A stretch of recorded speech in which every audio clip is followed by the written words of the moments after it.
নোয়াখালীর প্রধান বাণিজ্য কেন্দ্র চৌমুহনীর সোনালী ব্যাংক থেকে ডেল্টা গেট পর্যন্ত সড়কে যানজট এখন নিত্যনৈমিত্তিক ব্যাপার হয়ে দাঁড়িয়েছে।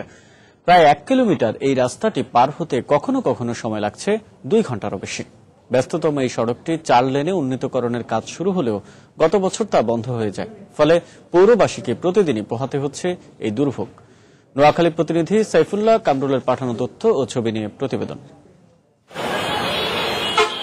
নোয়াখালীর অন্যতম ব্যস্ত সড়ক চৌমুহনীর প্রতিদিনের দৃশ্য এটি। প্রধান বাণিজ্য কেন্দ্রের পাশাপাশি এই রাস্তাটি চট্টগ্রাম, ফেনী ও কুমিল্লার সঙ্গে ভোলা, শরীয়তপুর ও খুলনার যোগাযোগের একমাত্র সড়ক হিসেবে ব্যবহৃত হয়ে আসছে।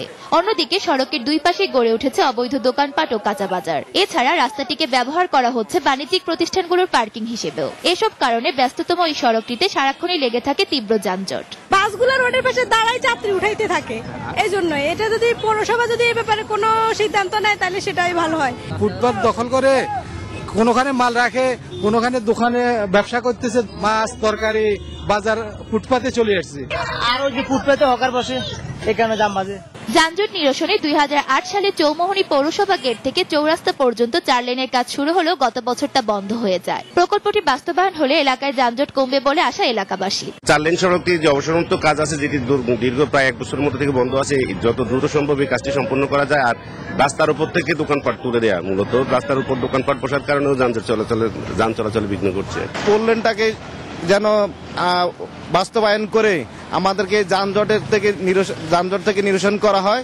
সম্প্রতি সড়কটি পরিদর্শনকালে এলাকার যানজট নিরসনে নতুন পরিকল্পনা বাস্তবায়নের আশ্বাস দিলেন যোগাযোগ মন্ত্রী।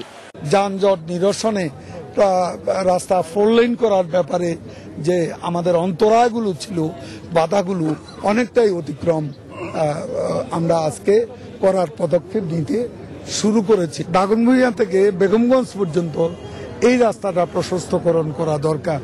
এই প্রশস্তকরণের কাজটা আমি অনতিবিলম্বে ইঞ্জিনিয়ারদের বলেছি 8 কোটি টাকা ব্যয়ে এখানে পিএনপির কাজ হবে। 4 লেন উন্নতিকরণ প্রকল্প বাস্তবায়ন না হওয়া পর্যন্ত যানজট পরিস্থিতি নিয়ন্ত্রণে ট্রাফিক ব্যবস্থা জোরদারের দাবি জানিয়েছেন এলাকাবাসী। সময় সংবাদ, নোয়াখালী।